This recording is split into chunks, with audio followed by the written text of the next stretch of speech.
Est-ce que vous avez déjà souhaité pouvoir rattraper quelque chose que vous veniez de dire ? Certaines et certains d'entre nous, on aurait bien besoin d'un bouton pause sur notre langue. Malheureusement, ça n'existe pas. Mais un bouton pause ou même un bouton stop. Éternel, mets une garde à ma bouche. Veille sur la porte de mes lèvres.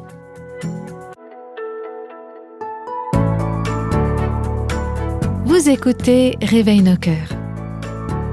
Est-ce que les personnes qui vous entourent diraient de vous que vous êtes douce ?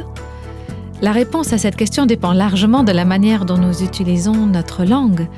Et depuis le début de cette série, La beauté de la douceur, nous avons ouvert ensemble la parole de Dieu pour découvrir combien la douceur est belle.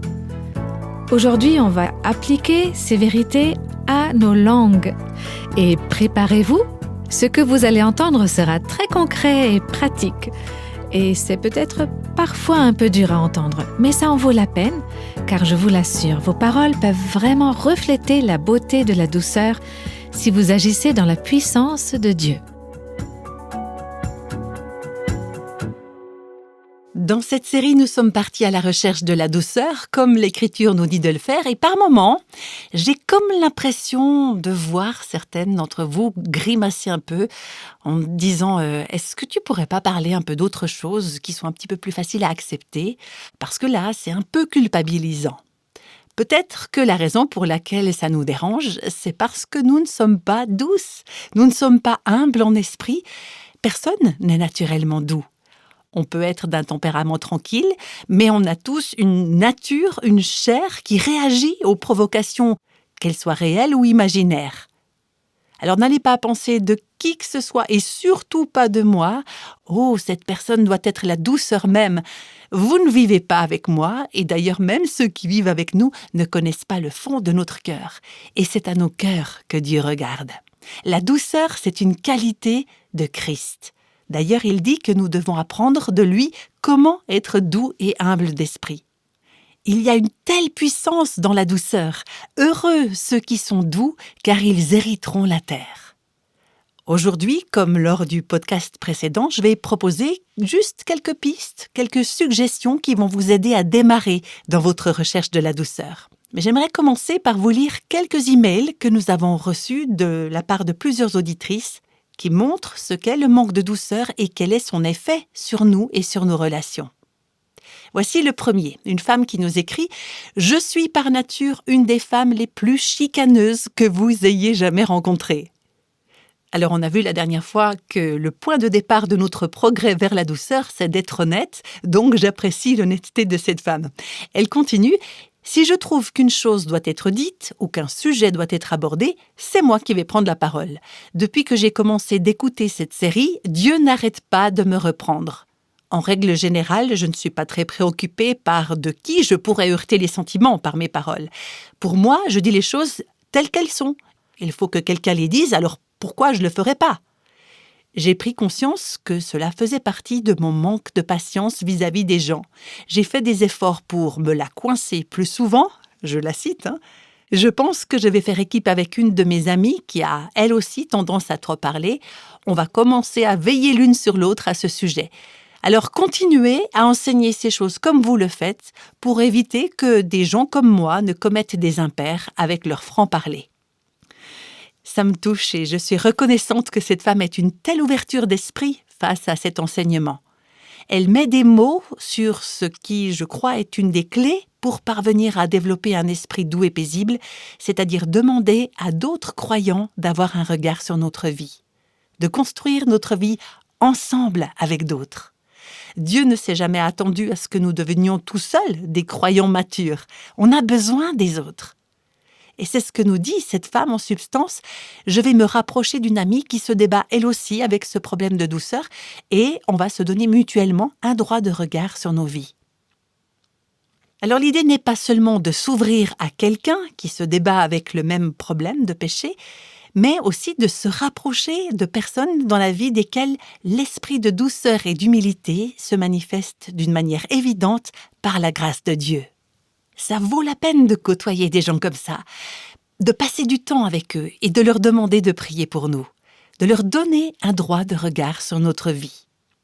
C'est ce que j'ai dit à mon équipe, par exemple. Quand vous voyez dans l'un ou l'autre des domaines de ma vie des schémas de comportement qui ne glorifient pas Dieu et dont je ne semble pas consciente, s'il vous plaît, aimez-moi suffisamment pour venir me trouver et m'aider à ouvrir les yeux. Peut-être que je suis aveugle sur ma manière de gérer cette situation.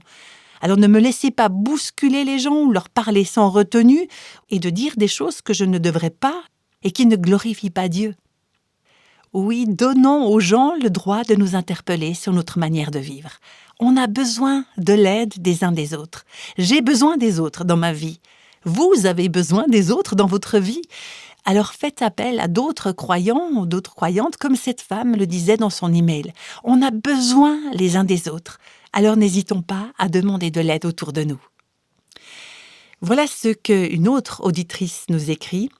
Ça fait 7 mois que nous avons déménagé et ça a été financièrement très stressant, aussi bien pour mon mari que pour moi. Je n'arrête pas de le harceler, de chipoter sur des détails matériels et je lui en veux parce que je pense que mes manières de faire sont les meilleures. Là, c'est tout le contraire de la douceur, n'est-ce pas ? En le faisant, non seulement j'ai manqué de respect envers mon mari, mais j'ai aussi manqué de respect et de confiance envers le Seigneur. Je prends conscience que si notre mariage souffre, c'est ma faute. Et là encore, merci Seigneur d'avoir ouvert les yeux de cette femme. On voit qu'elle accepte sa responsabilité, elle ne rejette pas la faute sur son mari, elle reconnaît honnêtement qu'elle l'a harcelé, qu'elle s'est montrée chipoteuse, qu'elle lui en a voulu. Elle reconnaît son orgueil, son arrogance quand elle dit « je fais mieux que lui ». Elle prend aussi conscience qu'en faisant ça, elle n'a pas fait confiance au Seigneur. Elle a essayé de tout contrôler et c'est de là que vient le manque de douceur. Dans le podcast précédent, on a parlé de l'honnêteté et cette femme nous en donne l'exemple. Alors reconnaissons honnêtement la manière dont le manque de douceur se manifeste dans notre vie. Je pense que c'est important pour nous, femmes, d'écouter les hommes quand ils expliquent comment ils sont affectés par notre manque de douceur. Et voilà un homme qui nous a écrit et qui ouvre très honnêtement son cœur. « Bien que j'aime ma femme, j'ai de moins en moins le désir de le lui montrer.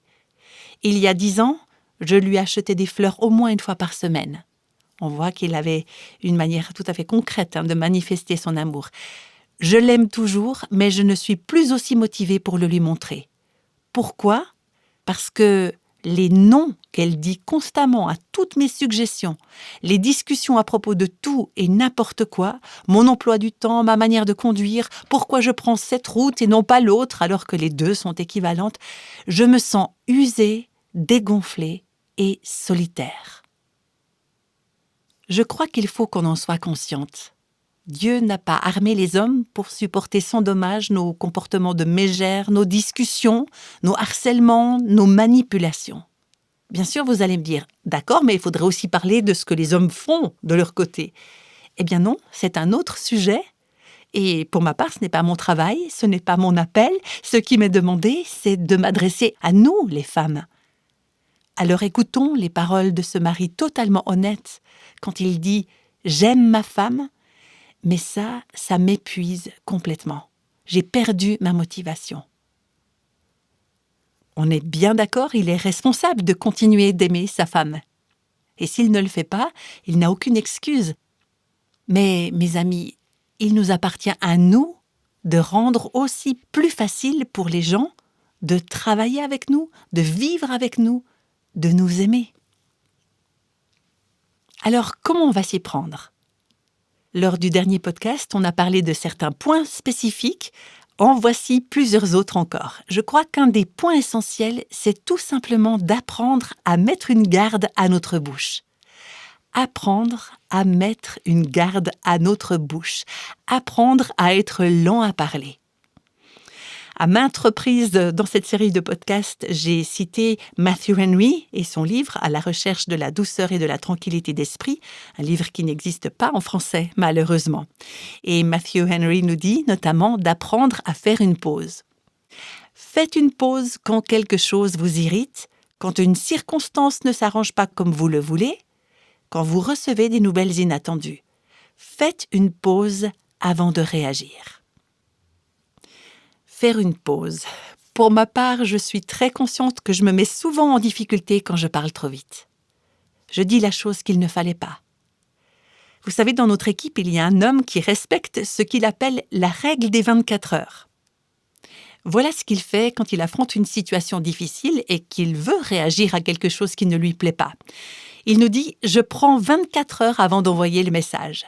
Je vais l'écrire, mais je ne vais pas appuyer sur le bouton « Envoyer ». J'attends jusqu'au lendemain pour m'assurer que c'est bien la réponse que je suis censée donner. » Moi, je trouve que c'est un homme sage et il fait preuve d'un esprit doux.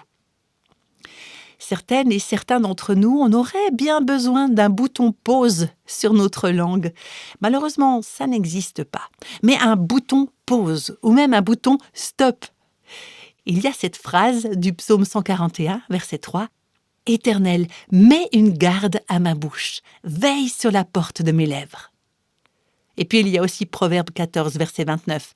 « Celui qui est lent à la colère fait preuve d'une grande intelligence, tandis que celui qui s'énerve facilement, ou celui qui est d'un esprit impatient, comme on peut le lire dans une autre traduction, proclame sa folie. » Ecclésiaste 5, verset 1. « Ne t'empresse pas d'ouvrir la bouche, que ton cœur ne se précipite pas pour exprimer une parole devant Dieu. En effet, Dieu est au ciel, et toi sur la terre. Que tes paroles soient donc peu nombreuses. » Il y a aussi Proverbe 19, verset 11. « L'homme avisé est lent à la colère, il met sa gloire à passer sur une offense. » Autrement dit, laissez couler. Vous n'avez pas à vous occuper, je n'ai pas à m'occuper de tous les problèmes qui se présentent. Je n'ai pas à réagir à tout ce qui me dérange, qui me trouble ou qui m'ennuie. C'est la gloire d'un homme de passer sur une offense. Maintenant, s'il y a un problème dans la vie d'un de nos enfants, de notre conjoint ou d'une amie, dans l'esprit de ce qui est écrit dans Galates 1, verset 6, nous allons trouver cette personne et l'encourager à se remettre en question avec un esprit de douceur. Mais nous n'avons pas à intervenir à chaque fois que quelqu'un fait quelque chose qu'il n'aurait pas dû. Arrêtons-nous et réfléchissons. Est-ce que c'est le moment de dire ça? Est-ce que c'est à moi de dire ça? Est-ce que c'est nécessaire? Est-ce que c'est bienveillant? Est-ce que c'est vrai? Est-ce que j'ai besoin de le dire? Et simplement, en s'arrêtant, on donne à la douceur une chance d'entrer en jeu. Et ce qu'on va dire sera empreint d'un plus grand esprit de douceur. J'aimerais encore vous lire quelques messages d'auditrices qui nous montrent l'importance d'une telle attitude. Une femme qui nous écrit « J'ai besoin de changer, je réalise que j'ai été en colère et dure à l'égard de mon mari et de ma fille. Maintenant, je comprends mieux pourquoi ils me disent « Mais pourquoi t'es si méchante ?» alors que je n'ai pas l'intention d'être méchante envers eux. J'ai grandi dans un foyer où ma mère était très sévère avec ma sœur et moi. Et les paroles qu'elle nous adressait parfois étaient tranchantes comme un couteau. Ce qui est triste, c'est que je m'étais bien promis de ne jamais faire ça à ma fille, et voilà que je me retrouve à le faire. Dieu a utilisé Réveille nos cœurs pour ouvrir mes yeux et mon cœur à ce problème. Avec l'aide de Dieu, je vais faire un effort pour répondre avec douceur. Et puis il y a un autre email d'une femme. « Il est très difficile pour moi de rester calme et de me taire lorsque je vois un homme faire une erreur. Mais depuis que j'écoute l'enseignement sur le discernement et la puissance d'une langue disciplinée, j'ai commencé à mettre en pratique ces concepts dans ma vie. Et je vois que les hommes sont étonnés de me trouver plus modérée dans mes opinions. Ils remarquent que je sollicite et attends leurs réponses et que je les conforte dans leurs pensées et leurs suggestions. Aujourd'hui, les gens n'ont plus aussi peur de mes coups de gueule qui ont considérablement diminué. Le chemin a été rude, j'ai encore des combats, mais c'est extraordinairement satisfaisant et apaisant de savoir que l'on agit selon la volonté du Seigneur. » Maintenant, encore 2 pensées sur la manière de cultiver un esprit doux et paisible, et ensuite je vous lirai un autre témoignage. Dans le dernier chapitre de son livre, Matthew Henry donne une liste de suggestions pour cultiver la douceur. Et il y en a une à laquelle je n'aurais jamais pensé par moi-même. Mais je trouve qu'elle est vraiment puissante et j'ai envie de la partager avec vous. Voilà comment il l'exprime. « Dialoguez souvent en pensée avec une tombe sombre et silencieuse. Pensez à la mort. » Alors franchement, c'est vrai que je n'aurais pas pensé que ça pouvait être une clé pour obtenir un esprit doux et paisible. Mais Matthew Henry dit que c'est le cas et en voici la raison. Vous faites face à beaucoup de circonstances qui vous dérangent et qui vous déstabilisent et vous avez beaucoup de mal à les supporter. Le genre de situation qui nous stresse, qui nous rend anxieux, agités. Rappelez-vous combien la mort va vous rendre paisible et comment vous serez incapable de résister aux injustices ou même de vous mettre en colère. Donc, imaginez-vous, le jour de votre enterrement, vous êtes couché dans votre cercueil et avant qu'il soit refermé, quelqu'un vient se planter devant vous et dit « De toute façon, je t'ai jamais aimé, tu n'étais qu'une… » Et là, il commence à débiter des insanités sur vous.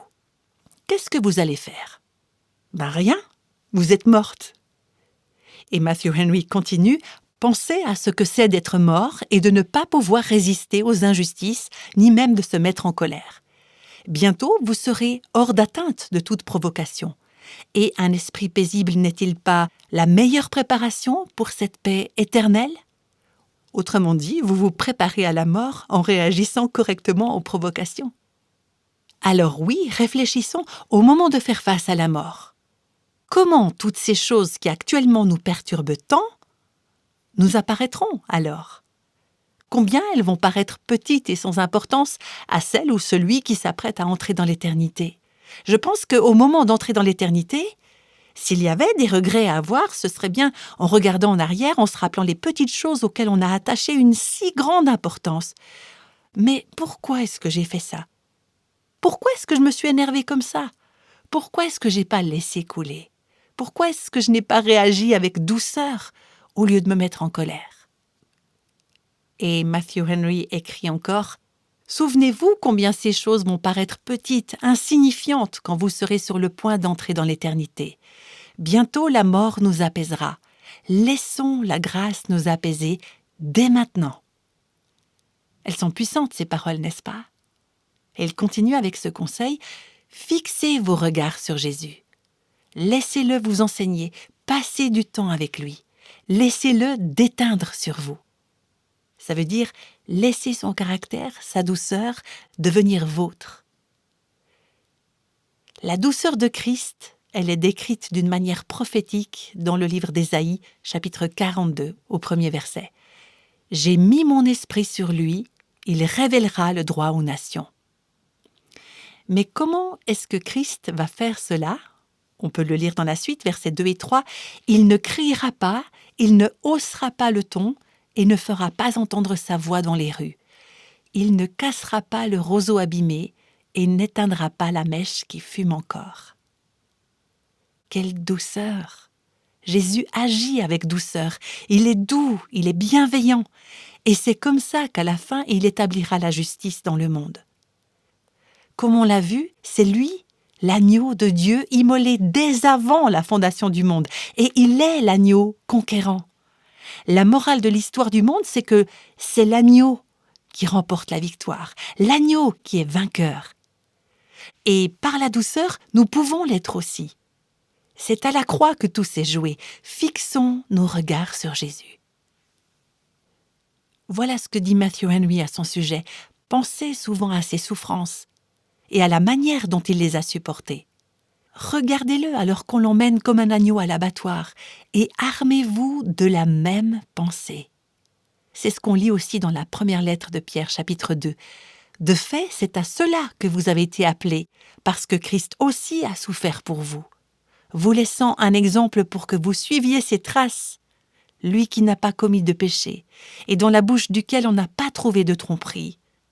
Lui qui, insulté, ne rendait pas l'insulte, maltraité, ne faisait pas de menace, mais s'en remettait à celui qui juge justement. Est-ce que ça, ce n'est pas l'esprit de douceur ? Alors, regardons à Christ, nourrissons-nous abondamment de lui. Laissons-nous enseigner par lui. Vivons dans sa présence, attardons-nous à la croix et laissons la croix imprimer en nous l'image de la douceur de Christ. Pour terminer aujourd'hui, j'aimerais partager avec vous l'histoire d'une femme qui nous a écrit il n'y a pas très longtemps. Elle donne l'illustration de plusieurs des aspects dont nous avons parlé au sujet de la douceur. Voilà ce qu'elle écrit. « Juste après avoir fini le collège biblique, je me suis mariée. Je pensais que cet homme vivait une relation merveilleuse avec notre Seigneur et qu'il marchait dans la même direction que moi. Il ne m'a pas fallu longtemps pour découvrir que ce n'était pas le cas. Je me suis retrouvée à lire la Bible et à chercher le Seigneur toute seule. Mon mari remettait sans cesse en question mes convictions bibliques. Quel choc de découvrir que nous suivions deux chemins totalement différents. Notre vie de couple était très agitée. Mon mari a un mauvais caractère et il se mettait souvent en colère contre moi pour une raison ou une autre. Et petit à petit, je suis devenue très amère envers lui à cause de la manière dont il me blessait et parce que je me sentais déçue. J'avais cru qu'il était différent et j'avais découvert que je m'étais trompée et je lui en voulais pour ça. Le père de mon mari lui a proposé un travail qui nous obligeait à partir dans un autre état et repartir à zéro. Mon mari, lui, il était ravi, mais pas moi. Toutes nos familles étaient ici. J'étais très proche de mes parents et ils étaient très attachés à notre fils. Ça a donc été un choix très difficile à faire, mais finalement, pour être une bonne épouse, j'ai accepté. Nous sommes partis nous installer très loin, sans amis, sans famille, à l'exception de son père, qui n'était pas croyant. J'étais enceinte de notre deuxième enfant et ma grossesse se passait mal. Je me suis retrouvée sans église ni soutien chrétien d'aucune sorte. Au fil du temps, les choses sont allées de mal en pis. Mon mari s'éloignait de plus en plus du Seigneur et j'ai fini par découvrir l'horrible vérité. Depuis 2 ans, à mon insu, mon mari s'était mis à regarder de la pornographie. Je me suis sentie submergée par les ténèbres et l'horreur qui m'entourait. Moi, jeune fille chrétienne qui avait été protégée, scolarisée à la maison, je me retrouvais dans ce qui était pour moi le cœur de l'enfer. J'ai passé beaucoup de temps à ruminer mon amertume et à m'apitoyer sur mon sort. Je partageais la vie d'un mari qui était censé être converti, mais qui ne vivait pas comme tel et qui me traitait avec beaucoup de méchanceté. À plusieurs reprises au cours de cette période, je me suis dit « c'est fini, je vais prendre les enfants et le quitter. Dieu ne me demande certainement pas de souffrir à ce point. » Mais pendant toute cette période, ma mère, qui était une femme de prière, au passage, merci Seigneur pour les mères qui sont des femmes de prière, elle m'a soutenue en me disant « ne regarde pas avec les yeux de la chair, mais crois que tout est possible à Dieu. » Et moi de penser, oui, c'est plus facile à dire qu'à faire, toi tu vis avec papa qui est un des plus merveilleux chrétiens qui soit au monde, et moi, mon mari est le pire cauchemar que puisse imaginer une femme. La situation en était arrivée à un point critique quand une amie de longue date m'a dit « tu devrais écouter Réveille nos cœurs, tu vas y trouver de grands encouragements. » Au point de désespoir où j'en étais réduite, c'est ce que j'ai fait. Vous étiez en train de diffuser la série sur la femme vertueuse de Proverbe 31. Pendant les 3 premiers podcasts que j'ai écoutés, je me disais « mais ça ne tient pas debout. Vous pouvez vous conduire comme ça si vous vivez avec un homme bon, qui vous traite correctement et qui, en tant que chrétien, est le chef spirituel de votre foyer. Mais avec le mari que j'ai, vous n'allez pas me demander de faire ça. » Mais malgré tout ce que j'avais vécu, mon cœur était encore sensible au Saint-Esprit et il n'a pas fallu longtemps pour qu'une profonde conviction commence à m'envahir. Soudain, j'ai commencé à voir toutes les manières dont j'avais contribué au délabrement de notre foyer. Au lieu de faire confiance au Seigneur pour transformer mon mari, j'avais permis à l'amertume et à l'apitoiement d'entrer en moi, de me transformer, d'insuffler en moi la colère contre lui et le refus de l'aimer et de le servir comme le Seigneur nous appelle à le faire. Je me disais, pourquoi je devrais le faire ? Tout ce que tu as fait, c'est de me blesser et de me faire souffrir. Pourquoi devrais-je faire des efforts pour toi ? Je le traitais plus comme un ennemi que comme mon mari. J'ai vu combien mon cœur était devenu froid. Là encore, vraiment, le point de départ, c'est l'honnêteté. Quel choc de découvrir que je n'étais pas la parfaite épouse chrétienne que je croyais être. Là, j'interromps encore brièvement cette lecture, parce que vous voyez, quand nous nous focalisons sur l'autre, quand nous regardons ses torts, ses fautes, ses défaillances, nous sommes aveugles à nos propres problèmes et nos propres besoins. Et cette femme continue, « J'ai commencé à prendre conscience que dans mon saint zèle, je manquais de respect à mon mari et j'attirais le déshonneur sur notre Seigneur. J'ai beaucoup pleuré, tandis que je vivais une profonde purification de mon cœur amer et meurtri. Je me suis repentie pour toutes les fois où je n'avais pas témoigné l'amour et le pardon de Christ à mon mari égaré. Quand j'ai commencé à écouter à quoi devrait ressembler une épouse et une mère chrétienne, j'ai compris combien j'en étais loin. Ces dernières semaines ont été parmi les plus dures de ma vie. Le changement ne vient pas facilement et sans un prix à payer, mais rien de ce qui en vaut la peine n'est facile. J'ai aussi pris conscience qu'aucune résolution, aussi bonne soit-elle, ne pouvait m'aider à aimer mon mari qui ne m'aime pas, mais que par le pouvoir de notre précieux Seigneur Jésus qui vit en nous, eh bien je le pouvais. C'est vrai ça, qu'aucune résolution, aussi bonne soit-elle, ne peut pas non plus faire de nous une femme à l'esprit doux et paisible. C'est par la foi en Christ et en ce qu'il a fait pour nous, et en le laissant être le Seigneur de nos vies, que ça devient surnaturellement possible. Et cette femme continue, j'ai commencé à voir que si je changeais, il faudrait bien que mon mari ouvre les yeux, qu'il se rende compte, qu'il voit que Dieu est réellement à l'œuvre. Et il y a eu plusieurs petites victoires ces dernières semaines, et chacune d'elles me donne du courage pour continuer.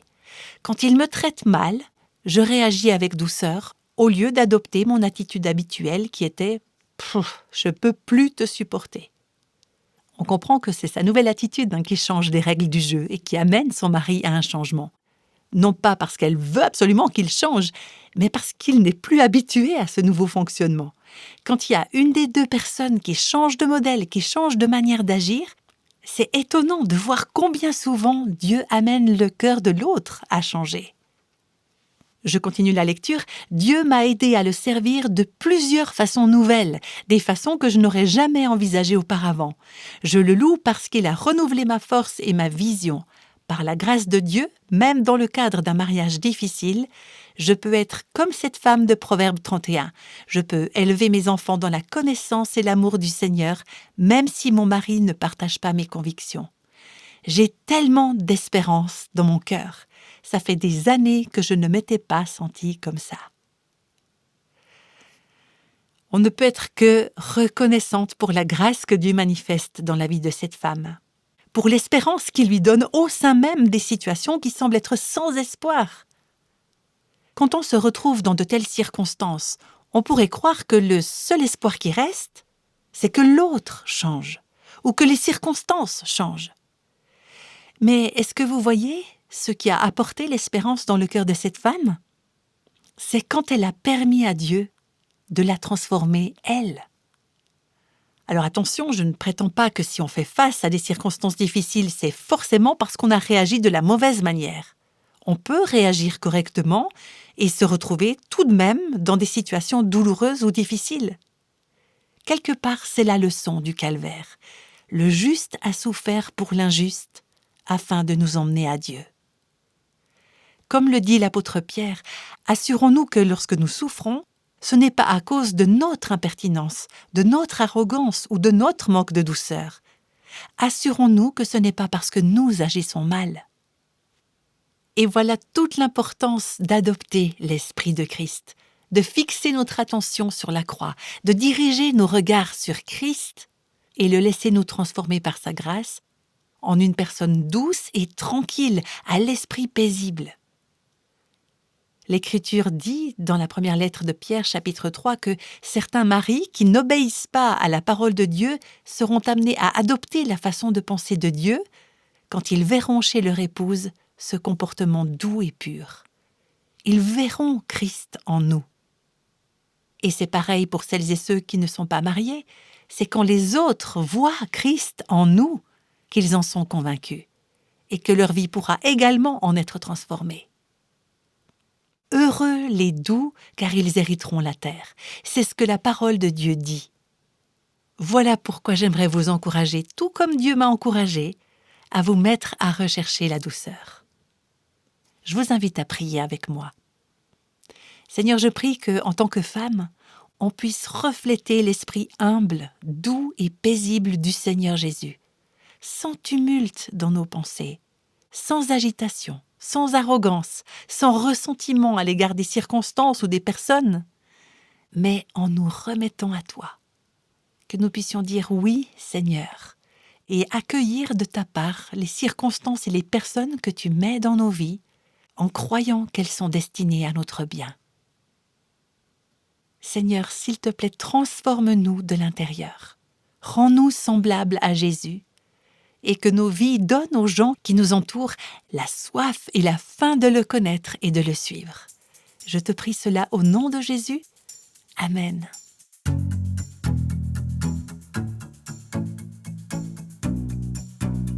Imaginez ce que deviendraient nos relations si nous mettions en pratique ces paroles que nous venons d'entendre. Si la beauté de la douceur transparaissait de plus en plus dans nos paroles et dans nos actes. Bon, il faut que je vous dise une chose, de peur que certaines personnes tirent des conclusions erronées, vous pouvez toujours réagir avec un cœur doux. Mais cela ne signifie pas que vous ne pouvez pas parler franchement lorsque quelqu'un se conduit mal envers vous. Au contraire, vous pouvez vous exprimer franchement avec des paroles douces et avec un cœur doux. Aujourd'hui, nous avons entendu le témoignage d'une femme qui a choisi de rester mariée à un homme qui s'adonne à la pornographie. Et je suis vraiment désolée pour elle. Et pour vous, d'ailleurs, si c'est ce à quoi vous êtes confrontés dans votre vie. Et je ne dis pas que dans un cas comme celui-là, il ne faut pas parler. Nous devons toujours appeler le péché par son nom. Mais nous pouvons faire preuve d'un esprit de douceur à l'égard de notre conjoint. Je prie que vous mettiez en œuvre aujourd'hui la beauté de la douceur. Et si vous êtes confronté à une situation difficile comme un mari addict à la pornographie, je vous encourage à chercher de l'aide auprès d'une église fidèle à la parole de Dieu. J'espère que cette session d'aujourd'hui ne sera qu'un point de départ et que vous continuerez à chercher comment insuffler la douceur dans les mots que vous dites, dans les mots que vous postez sur le net, dans les mots que vous envoyez par SMS. La prochaine fois, on entendra le témoignage de femmes qui ont dû faire face à un choix. Elles ont chacune dû se demander « Est-ce que je vais mettre en œuvre les actions qui permettront à la beauté de la douceur de se manifester ?» Et nous verrons ensemble comment certains de leurs choix ont porté des fruits et ont ouvert des opportunités étonnantes. Alors, je me réjouis de vous retrouver sur Réveille nos cœurs pour le dernier épisode de cette série sur la beauté de la douceur. À tout bientôt!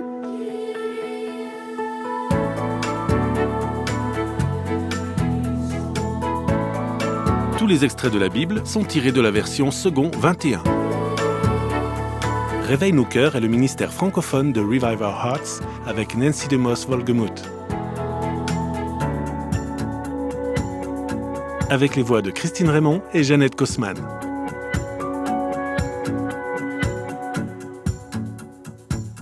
Quelle que soit la saison de votre vie, Réveille nos cœurs vous encourage à trouver la liberté, la plénitude et à porter du fruit en Christ.